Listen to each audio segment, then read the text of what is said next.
O QQQ foi buscar direto a maior concentração de gama aqui no GEX1. Entender essas concentrações de gama e por que, chegando aqui, o market maker comprou o ativo, segue o vídeo.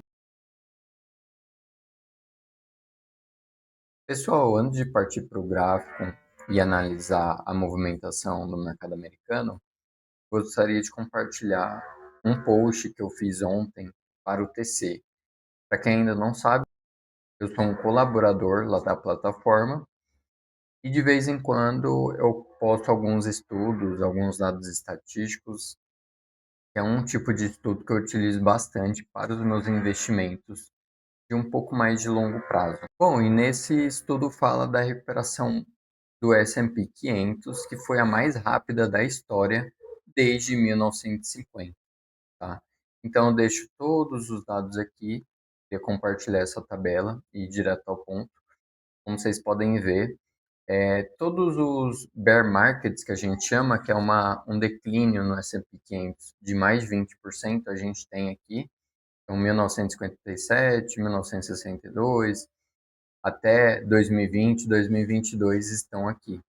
E aqui, após esse fundo, quantos dias o ativo demorou para atingir o all-time high, a máxima histórica de novo?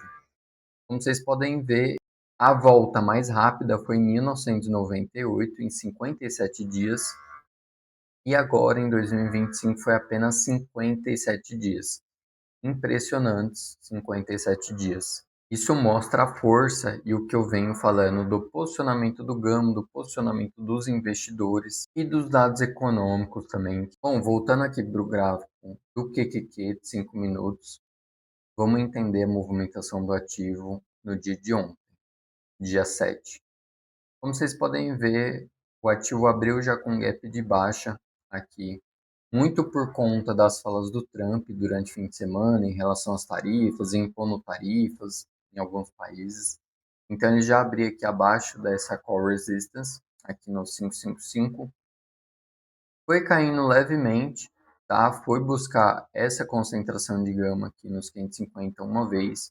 Ele chegou a voltar aqui momentaneamente, mas numa segunda vez ele passou até abaixo, mas não demorou muito para voltar acima desse strike, finalizando aí por volta dos 552 dólares, uma queda de um pouco menos de 1%. O SPY também abriu com gap de baixa, como vocês podem ver, e foi caindo. Chegou a bater nessa primeira concentração de gama, respeitou, mas continuou caindo. Foi bater nessa segunda grande concentração de gama aqui no GEX1.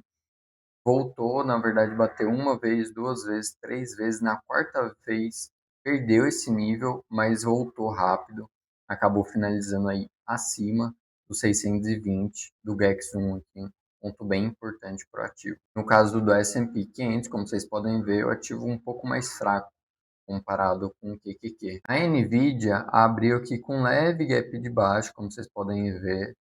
Fechou esse gap logo nos primeiros 5 minutos do dia e acabou consolidando aqui, chegou a momentaneamente tocar nessa core resistance aqui nos 157 dólares e voltou e acabou não saindo muito do lugar, né, nesse range aqui, nesse canal lateralizado, aí praticamente o preço de abertura foi o preço de fechamento. Por último, a Tesla, como vocês podem ver, o ativo abria já com baita de um gap de baixa. Abriu, o ativo não saiu do lugar, né? Já caía mais de 6% na abertura, por conta, de novo, do Elon Musk atacando, falando que vai criar um novo partido, e acaba que os investidores percebem que o Elon Musk acaba perdendo atenção na própria empresa, na Tesla, para focar nessas brigas, nessas disputas políticas, e não vai chegar a lugar nenhum, infelizmente. O ativo caiu muito forte ontem, enquanto o mercado estava segurando bem. Agora eu estou na plataforma do MentorQ, que é o meu provedor dos dados do Gama. Aqui eu consigo ver com detalhes as concentrações de gama em cada strike. Então estou no gráfico do QQQ, 0DTE, dia 7, às 10 horas da manhã. Aqui são os strikes e aqui é a escala do GEX. Quanto maior a barra, maior concentração de gama naquele strike. Como vocês podem ver, o ativo estava aqui por volta dos US$ 554, representado por essa linha tracejada branca, e a grande concentração de gama era exatamente os 550, que foi onde ele encontrou suporte. Tanto é que aqui mostra, né, essa linha tracejada verde, representa o put suporte aqui no gráfico.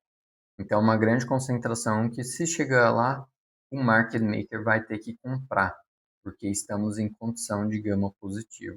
E foi o que aconteceu. Chegou lá, o ativo voltou um pouco. Para finalizar o vídeo de hoje, então, vamos dar uma olhada aqui nos dados que a plataforma me dá e entender o que o ativo pode fazer nos próximos dias.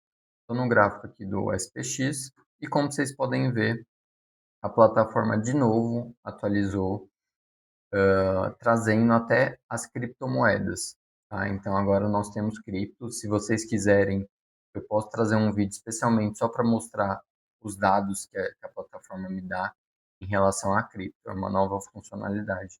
E acabou mudando o layout também. Bom, nas pontuações que normalmente a gente sempre começa, agora eu estou no canto direito aqui. A sazonalidade está no neutro, momento está bem alto, volatilidade está baixa e a pontuação das opções continua no alto. Quer dizer que os compradores estão convictos na continuação de alta. E a condição do gama continua positiva, que eu comentei para vocês. Quer dizer, estabilização no preço.